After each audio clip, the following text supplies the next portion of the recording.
नवरात्रि शुरू होने से पहले अपने घर से बाहर फेंक देना यह 3 चीजें, वरना माँ आपके घर में कभी प्रवेश नहीं करेगी, आपसे रुष्ट हो जाएगी, आपसे क्रोधित हो जाएगी और आपका पूरा घर बर्बाद हो जाएगा। जी हाँ दोस्तों, आप सभी को मैं बता देती हूँ कि नवरात्रि का महापर्व आने वाला है। नवरात्रि एक ऐसा पर्व जिसमें लोग माँ की आराधना करते हैं, पूजा करते हैं, पाठ करते हैं, व्रत करते हैं, जप तप और हवन करते हैं। दोस्तों देखिए, हमारे सनातन धर्म में नवरात्र का बहुत ही विशेष महत्व बताया गया है। जी हाँ, नवरात्रि का पर्व साल में 2 बार आता है, चैत्र और शारदीय नवरात्रि। तो देखिए, आज इस वीडियो में हम बात करने वाले हैं शारदीय नवरात्रि के बारे में। यह केवल उपवास और पूजा का समय नहीं, बल्कि आत्मशुद्धि, घर परिवार की साफ सफाई और सकारात्मक ऊर्जा को आमंत्रित करने का अवसर होता है। जी हाँ दोस्तों, कहा जाता है कि नवरात्रि के दौरान माता रानी स्वयं अपने भक्तों के घर पधारती है, भ्रमण करती है और भक्तों के दुखों को हरती है। और हमारे गरुड़ पुराण में यह भी लिखा गया है कि जिस घर में स्वच्छता होगी, जिस घर में श्रद्धा होगी, जिस घर में पवित्रता होगी, वहाँ वे अवश्य प्रवेश करेगी। लेकिन अगर घर में कुछ अशुभ वस्तुएं पड़ी रह जाएं, कुछ अपवित्र वस्तुएं पड़ी रह जाएं, तो ऐसा कहा गया है कि माता की कृपा रुक जाती है, माता रानी घर में कभी प्रवेश नहीं करती है और प्रसन्न होने की बजाय रुष्ट हो जाती है। अब दोस्तों देखिए, हम क्या करते हैं कि माता रानी को प्रसन्न करने के लिए घर में माता की चौकी लगाते हैं, पूजा पाठ व्रत करते हैं, उपवास करते हैं, 9 दिनों तक माता की आराधना करते हैं। लेकिन जब इतना कुछ करने के बाद भी हमें फल नहीं मिलता है तो मन बहुत दुखता है कि माता रानी तो हमारी सुन ही नहीं रही है। लेकिन देखिए, कई बार इन सब के पीछे जो गलती होती है वह गलती हमारी ही होती है। दरअसल हमारे घर में कुछ ऐसी अपवित्र अपशगुन चीजें पड़ी रहती हैं जो माता रानी को घर में आने से रोकती हैं। तो दोस्तों देखिए, आज के इस वीडियो में जो विषय रहने वाला है वह विषय साधारण नहीं है। सबसे पहले मैं आपसे हाथ जोड़कर एक छोटी सी विनती करती हूँ कि आप सभी इस वीडियो को लाइक कर दीजिए और कमेंट बॉक्स में जय माता दी अवश्य ही लिख दीजिएगा। और आप सभी को नवरात्रि के महापर्व की बहुत बहुत शुभकामनाएं।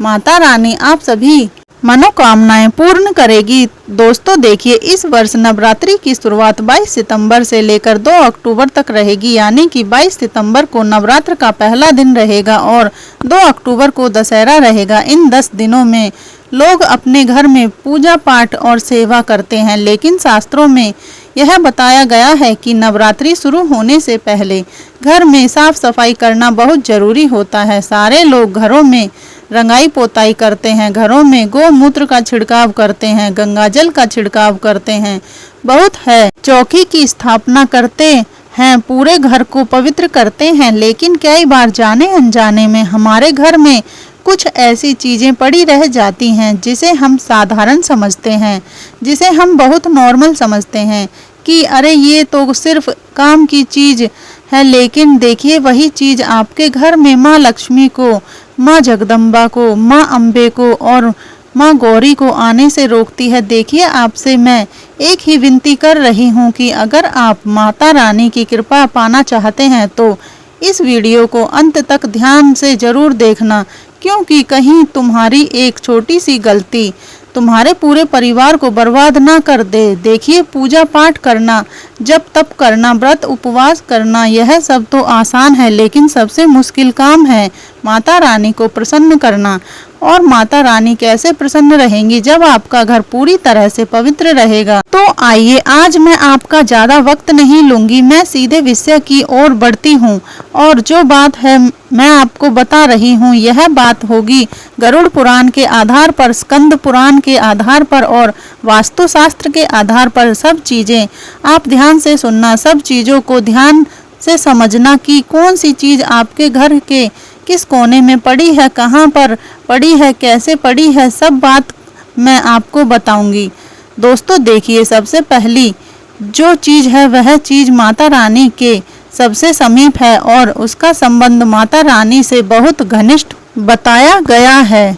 आपको ध्यान रखना है कि कई सारी महिलाएं घर में क्या करती हैं कि रूखा सूखा अनाज रखती हैं, कई दिनों का सड़ा और गला अनाज रखती हैं। वह सोचती हैं कि गौ माता आएगी तो गौ माता को दे दूंगी या फिर कहीं पर फेंक दूंगी, और अपनी इस आदतों की वजह से महिलाएं पाप की भागी बनती हैं और फिर ऐसे घर में माँ कभी प्रवेश नहीं करती है। देखिए, अक्सर कई सारी महिलाओं की आदत होती है कि महिलाएं क्या करती हैं कि अक्सर जब कोई अनाज वह गलाती हैं, जब कोई छोटा अन्न का टुकड़ा वह गलाती हैं तो फिर फ्रिज में ही रख देती हैं और बाहर नहीं फेंकती हैं और बहुत समय तक उसे शरण देती हैं। लेकिन हमारे शास्त्रों में यह बताया गया है कि जिस घर में अन्न का अपमान होता है वहाँ माँ अन्नपूर्णा कभी नहीं ठहरती है। जी हाँ दोस्तों, घर में सूखा या सड़ा अनाज हमें नहीं रखना चाहिए क्योंकि यह चीजें दरिद्रता को बुलावा देती है। माता अन्नपूर्णा कभी भी वहाँ नहीं ठहरती है जहाँ अन्न का अपमान हो, क्योंकि देखिए अन्नपूर्णा देवी को हमारे शास्त्रों में सबसे ऊपर माना गया है। धन की देवी के पहले अन्नपूर्णा को पूजा जाता है क्योंकि अन्न होगा तो यही इंसान जीवित रहेगा और इंसान जीवित रहेगा तो ही तो माता लक्ष्मी आएगी। इसलिए अन्नपूर्णा का स्थान हमारे शास्त्रों में सबसे ऊपर बताया गया है। तो ध्यान रखिएगा कि नवरात्रि शुरू होने से पहले हमें अपने घर से सड़ा गला बासी अनाज बाहर की ओर फेंक देना चाहिए, बाहर का रास्ता दिखा देना चाहिए। अब देखिए, कई सारी महिलाओं की आदत होती है कि जो घर में पुराने कपड़े रहते हैं, फटे कपड़े रहते हैं, उनका वह पोछा बना लेती हैं। लेकिन यह पोछा किस तरह से माता को आपके घर में आने से रोकेगा, इस बारे में मैं आपको बताती हूँ। देखिए, कई सारी महिलाएं क्या करती हैं कि घर की साफ सफाई करने के लिए पुराने फटे कपड़े ले लेती हैं और पुराने फटे कपड़ों में नकारात्मक ऊर्जाएं होती हैं जो बिल्कुल भी पवित्र नहीं होती हैं। अब उन्हें कपड़ों से हम क्या करते हैं कि घर में पोछा लगाते हैं, घर की साफ सफाई करते हैं, तो यह तो आप घर को पवित्र करने की जगह घर को और अपवित्र कर रही हो, घर में और गंदगी फैला रही है। कई सारी महिलाओं की आदत होती है कि जब घर में झाड़ू भी टूट जाती है तो उस टूटी हुई झाड़ू को ऐसे संभाल कर रखती हैं जैसे वह कोई पुरखों की संपत्ति हो, कोई पुरखों का धन हो। अरे झाड़ू टूट गई है तो उस झाड़ू को सम्मानजनक आपको कहीं ऐसी जगह पर रख देना है अपने घर से बाहर जहां पर किसी के पेड़ ना लगे और जहां पर ज्यादा गंदगी ना हो, क्योंकि हमारे शास्त्रों में झाड़ू को माँ लक्ष्मी का स्वरूप माना गया है और झाड़ू को लेकर शास्त्रों में कई सारी मान्यताएं भी बताई गई हैं और कहते हैं कि टूटी हुई झाड़ू ना तो घर में रखना चाहिए और ना ही किसी को दान देना चाहिए। देखिए दोस्तों, पुराना गंदा कपड़ा, पुराना गंदा झाड़ू माता लक्ष्मी को घर से बाहर कर देता है और कभी भी माँ को घर में प्रवेश नहीं करने देता है। कहते हैं कि पुराने झाड़ू से सफाई अधूरी रहती है और उसमें धूल व कीड़े पनपते हैं और जब धूल और कीड़े पनपने लगते हैं तो घर में दरिद्रता फैलने लगती है। क्योंकि अगर घर में पवित्रता होगी ही नहीं तो फिर घर में माँ लक्ष्मी का प्रवेश कैसे होगा, माँ जगदम्बा का प्रवेश कैसे होगा, माँ अन्नपूर्णा का प्रवेश कैसे होगा। अब हम क्या करते हैं कि घर में जौ भी उगाते हैं, माता की चौकी भी लगाते हैं। कुछ लोग घर में माता की तस्वीर के सामने 9 दिन तक फूल माला धूप अगरबत्ती सब कुछ करते हैं और कुछ लोग तो घर में मूर्ति भी स्थापित करते हैं। अच्छी बात है, करना चाहिए, क्योंकि माता की भक्ति हर इंसान करता है और दुनिया में सबसे बड़ी चीज कौन है? माँ है। अब देखिए दोस्तों, कई सारे घर के लोगों की आदत होती है कि घर के फटे पुराने जूते चप्पल भी संभाल कर रखते हैं। यह सोचते हैं कि अरे अभी नहीं तो आगे चलकर काम आएगा और इस वजह से वह फटे पुराने जूते चप्पल घर में ही रखे रहने देते हैं। तो यह तो सीधा सीधा एक संकेत है कि अगर आपके घर में ऐसी हरकतें होंगी तो कभी भी माता आपके घर में प्रवेश नहीं करेगी। लोग माता रानी को बुलवाने के लिए कई तरह के जतन करते हैं, चौकी लगाते हैं, पूजा पाठ करते हैं, उपवास करते हैं, लेकिन अगर तुम्हारी ही ऐसी छोटी छोटी गलतियां रही तो फिर माता रानी तो आने से रही। देखिए दोस्तों, कहते हैं कि फटे पुराने कपड़े, फटे पुराने जूते चप्पल, फटे पुराने कागज अखबार, यह भी घर में नकारात्मक फैलाते हैं। और जब घर में नकारात्मकता रहेगी तो कैसे माता आपके घर में प्रवेश करेगी, क्योंकि देवी माँ को गंदगी और अशुद्धि बिल्कुल भी पसंद नहीं है। जी हाँ दोस्तों, यह बात आप जितनी जल्दी समझ लेंगे उतना बढ़िया आप लोगों के लिए रहेगा। अब देखिए, कभी कभी हमारे घर में कुछ ऐसे पौधे भी होते हैं जो माता लक्ष्मी और माँ अम्बे को आने से रोकते हैं, लेकिन अब उन पौधों को हम घर से बाहर फेंक तो नहीं सकते हैं। कई सारे लोग अपने घर में पेड़ पौधे लगाते हैं, कोई आंगन में पौधा लगाता है तो कोई घर की क्यारी में, कोई बालकनी में पौधा लगाता है। तो देखिए, नवरात्र के समय में अगर आप हो सके तो इन पौधों को घर से बाहर की ओर रख दें, जैसे किसी गार्डन में रख आएं या किसी मंदिर के आसपास रख आएं। दोस्तों देखिए, कुछ ऐसे पौधे भी बताए गए हैं जिन्हें नवरात्रि शुरू होने से पहले अपने घर से बाहर कर देना चाहिए। देखिए, बबूल और कीकर का पौधा कई सारे लोग घर में रखते हैं, लेकिन मान्यता है कि यह पौधे घर में दरिद्रता और तनाव बढ़ाते हैं, और जब घर में दरिद्रता और तनाव बढ़ता है तो फिर इंसान का जो मानसिक संतुलन है वह बिगड़ने लगता है, मानसिक अशांति होने लगती है, और फिर उसका मन पूजा पाठ में नहीं लगता है। और फिर जब इंसान का मन पूजा पाठ में लगेगा ही नहीं तो फिर माता रानी उस इंसान से प्रसन्न कैसे होगी, उस इंसान के घर में कैसे जाएगी। लोगों की ये आदत होती है कि जीवन में थोड़ा सा भी कुछ गलत हुआ नहीं कि भगवान से विश्वास उठा लेते हैं, भगवान को कोसने में लग जाते हैं कि अरे भगवान ने तो मेरे साथ यह किया, भगवान ने मेरे साथ यह किया, लेकिन इंसान अपनी गलती नहीं देखता है। इसलिए मित्रों, देखिए कि कीकर और बबूल का पेड़ पौधा अगर आपके घर में है तो उसे तुरंत घर से बाहर फेंक दीजिए। क्योंकि देखिए, ये घर के आसपास नमी और अंधेरे में बीमारी का कारण भी बन सकते हैं। और बताया गया है हमारे शास्त्रों में कि कांटेदार पौधे भी हमें त्योहारों के समय घर में नहीं रखने चाहिए। चाहे नवरात्रि हो गई, चाहे दिवाली हो गई, चाहे होली हो गई, चाहे सावन हो गया, या कोई सा भी त्योहार हो गया हो, घर में कभी भी बिना किसी वजह के कांटेदार पौधे नहीं लगाने चाहिए। क्योंकि कांटेदार पौधे अगर घर में होंगे तो घर में कलह, गरीबी और आपसी झगड़े लाते हैं। अब देखिए, माता रानी उस घर में भी कभी प्रवेश नहीं करती है जिस घर में हर वक्त लड़ाई झगड़े होते हैं, जिन घरों में औरतों का सम्मान नहीं होता है, जिन घरों में औरतों का अपमान किया जाता है, औरतों को हर कुछ शब्द उठाकर बोल दिए जाते हैं, तो उस घर में भी माँ कभी प्रवेश नहीं करती है।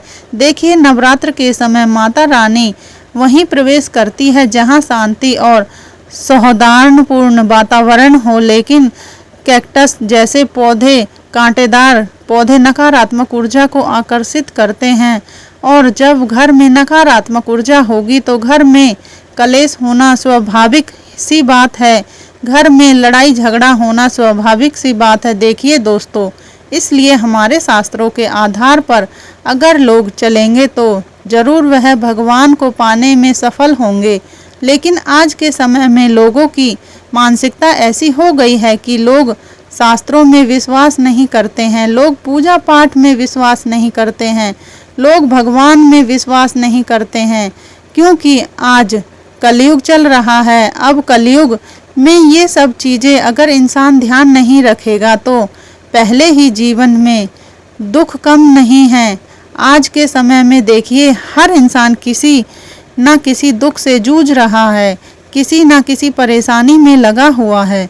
तो नवरात्र के पावन दिनों में कैक्टस, कांटेदार पौधे, बबूल, सूखे और मरे हुए पौधे घर में नहीं रखने चाहिए। अगर आपके घर में तुलसी भी सूख गई है तो तुरंत उस सूखी हुई तुलसी को नवरात्र से पहले अपने घर से बाहर कर देना है, क्योंकि देखिए यह पौधे नकारात्मक ऊर्जा को बढ़ाते हैं और माँ के आमंत्रण में विघ्न डालते हैं और देवी की कृपा को रोक सकते हैं। तो अगर हो सके तो इस पावन समय में घर में अच्छी हरी भरी साफ सुथरी तुलसी लगाओ, हरा भरा मनी प्लांट लगाओ। अशोक का जो पौधा होता है वह भी आप नवरात्र के दिनों में लगा सकते हैं। आम, नीम, बेल पत्र जैसे पवित्र पौधे रखने चाहिए, क्योंकि इन पौधों में स्वयं देवी देवता विराजते हैं। तो यह न केवल धार्मिक दृष्टि से शुभ है बल्कि आध्यात्मिक और वैज्ञानिक रूप से भी घर को शुद्ध करते हैं, घर की हवा को शुद्ध करते हैं, सकारात्मक ऊर्जा बढ़ाते हैं और घर का वातावरण भी सुधरने में इनका बहुत प्रमुख योगदान रहता है। तो इसलिए जो पौधे मैंने बताए हैं यह अगर आप नवरात्रि में लगाएंगे तो आपके लिए अच्छा रहेगा, और जो पौधे मैंने पहले बताए थे उनको नवरात्रि के समय अपने घर से बाहर जरूर कर देना। अब देखिए कुछ लोगों की ऐसी आदत होती है कि घर में टूटी तस्वीर रखते हैं कि अरे यह तो मेरे उनकी याद में है, उन्होंने मुझे तोहफा दिया था, भगवान की मूर्ति मुझे तोहफे में दी गई थी, मैं इसे कैसे फेंक दूं, चाहे वह मूर्ति टूट गई हो, खंडित हो गई हो, तस्वीर का कांच फूट गया हो, लेकिन फिर भी लोग उन चीज़ों को संभाल कर रखते हैं। लेकिन उनको यह पता नहीं है कि यह चीज़ें तुम्हारे घर में अपवित्रता लेकर आती है। मान्यता है कि टूटी मूर्ति, फटी तस्वीर घर में रखना बहुत बड़ा अपशगुन होता है। इसका अर्थ है कि तुम सीधे सीधे भगवान का अपमान कर रहे हो। देखिए मैं आपको बता देती हूँ कि कई सारे लोग पूछते भी हैं कि गुरुजी हमारे घर में जो टूटे हुए भगवान की तस्वीरें रहती हैं, पोस्टर रहती हैं, तो उन्हें कहाँ रखना चाहिए, क्योंकि देखिए तालाब में फेंकने से पोस्टर और तस्वीरें तालाब में फेंकने से तालाब में गंदगी होगी। तो देखिए आप चाहे तो जैसे भगवान के फोटो रहते हैं, भगवान की तस्वीरें रहती हैं, तो उन्हें आप जला सकते हैं। अब आप सोच रहे होंगे कि अरे गुरुजी यह क्या बोल रहे हैं, लेकिन देखिए अग्नि देवता को माना जाता है कि अग्नि भगवान का ही एक रूप भी है। तो अगर आप अपने घर के आसपास के तालाब या कुएं में गंदगी नहीं करना चाहते हैं तो उन चीज़ों को आप जला भी सकते हैं, क्योंकि वह चीज़ें सीधा भगवान को ही अर्पित होंगी, क्योंकि अग्नि भी एक देवता है। आपने सुना ही होगा अग्नि देवता जिसमें हम यज्ञ करते हैं, भगवान के सामने दीपक अगरबत्ती जलाते हैं, तो यह चीज़ें हमें करना जरूरी चाहिए। और देखिए कई सारे लोगों की यह भी आदत होती है कि सूखी माला और पुराने फूल बरकत के नाम पर घर में सजाकर रखते हैं कि अरे मुझे तो इस फूल को उस मंदिर से उन महाराज जी ने दिया था, उन गुरुजी ने दिया था। यह तो घर की तिजोरी में रखना चाहिए। चाहे वह फूल पूरी तरह से सूख गया हो तो मंदिर में चढ़ाए गए पुराने फूल, सूख चुके फूल और माला अगर घर में पड़ी रह जाए तो पूजा का फल नष्ट हो जाता है, ऐसा हमारा शास्त्र कहता है। फिर चाहे तुम कितनी ही पूजा पाठ कर लो, कितना ही जप तप कर लो, उस पूजा का फल नहीं मिलता है। इसलिए नवरात्रि शुरू होने से पहले अपने घर से जितने भी सूखे फूल हैं, सूखी मालाएं हैं, पूजा से संबंधित अगरबत्ती का थोड़ा सा राख भी है, धूप बत्ती की राख भी है, जली हुई बत्तियां भी हैं, तो तुरंत उन्हें अपने घर से बाहर फेंक देना है। देखिए देवी माँ ताजगी और सुगंध को पसंद करती हैं। देवी माँ कभी भी अपवित्र चीज़ें, खराब चीज़ों को पसंद नहीं करती हैं। और मैं आपको एक चीज़ और बता देती हूँ कि बच्चों के टूटे हुए खिलौनों से भी घर में नकारात्मक ऊर्जा कलह को बढ़ाते हैं। तो पौराणिक मान्यता है कि टूटी वस्तुएं लक्ष्मी का अपमान करती हैं। कई सारे लोग घरों में तुम बंद घड़ी पटक कर रख देते हैं, बंद बल्ब पटक कर रख देते हैं, इलेक्ट्रॉनिक चीज़ें रख देते हैं, यह सोचकर कि बाद में काम आएगी। लेकिन बाद में काम आने से पहले यह तुम्हारे देवी देवताओं को तुम्हारे घर से निकाल भी सकती है। इसलिए घर में हमें बंद घड़ी भी नहीं रखना चाहिए। बंद घड़ी जीवन में रुकावट और स्थिरता का प्रतीक है। नवरात्रि नई शुरुआत का समय है। नवरात्रि वह समय है जब पूरा जीवन अस्त व्यस्त नहीं बल्कि एकदम पवित्र होता है। तो इसलिए खराब घड़ी बाहर करना शुभ माना जाता है, क्योंकि देखिए खराब घड़ी बेकार की जगह घेरती है और मानसिक रूप से ठहराव का भाव देती है। और देखिए दीवालों पर हम उसे लगा कर रखते हैं, तो दीवालों पर भी हमें ऐसी कोई भी चीज़ नहीं लगानी चाहिए जो ये पवित्र हो, अव्यवस्थित हो और अपशगुनी हो। साथ ही बहुत से लोग पुरानी एक्सपायरी दवाइयाँ अलमारियाँ दराज में सजा कर रखते हैं। जी हाँ, कई सारे भारतीय घरों में आज भी देखने को मिलता है कि जो दवाई खराब हो जाती हैं, दवाइयों की शीशी पड़ी रह जाती है और घर में सजा कर रखते हैं। तो मान्यता है कि घर में पुरानी दवा रोग और बीमारी को आमंत्रित करती है, और जिस घर में रोग और बीमारी होगी उस घर में माता कभी प्रवेश नहीं करेगी, क्योंकि उस घर में पवित्रता बिल्कुल नहीं रहेगी। अब देखिए, आप सोच रहे होंगे कि माता रानी तो अपने भक्तों के कष्टों को हरती है, अपने भक्तों के दुखों को दूर करती है, लेकिन जब इंसान अपने ही गलतियों की वजह से अपने जीवन में इन सब चीज़ों को आमंत्रण देगा तो फिर इसमें माता रानी की क्या गलती है। इसलिए दोस्तों, मैंने आज इस वीडियो में आपको जो जानकारी बताई है, आशा करती हूँ कि आप सभी को वह जानकारी बहुत पसंद आई होगी। देखिए, यदि आपके मन में कोई भी सवाल है, आपके मन में कोई भी अगर भ्रम है या किसी भी तरह की किसी चीज को आप जानना चाहते हैं, तो कमेंट बॉक्स में आप हमें अवश्य लिखकर बताएं। हम आपके सभी सवालों का जवाब देंगे। मित्रों, देखिए, मैंने आपको इस वीडियो में जो भी बात बताई है वह सभी बातें शास्त्र के आधार पर थीं। देखिए, ये सारी चीज़ें हर घर में रोज़मर्रा में मौजूद रहती हैं, लेकिन हम ध्यान नहीं देते हैं। नवरात्रि नई शुरुआत का समय, इसलिए नवरात्रि से पहले इन अनोखी लेकिन आम चीज़ों को घर से बाहर करना बेहद जरूरी है, क्योंकि इससे माता आने का स्वागत खुले मन और पवित्र वातावरण में हो सकेगा और घर में सुख शांति और समृद्धि बढ़ेगी। तो आशा करते हैं आप सभी को वीडियो पसंद आई होगी, तो वीडियो को लाइक कर दीजिएगा। और आपको रोजाना अगर इसी तरह के ज्ञानवर्धक वीडियो चाहिए तो आप सभी हमारे चैनल को सब्सक्राइब करके हमसे अभी जुड़ जाइएगा। धन्यवाद।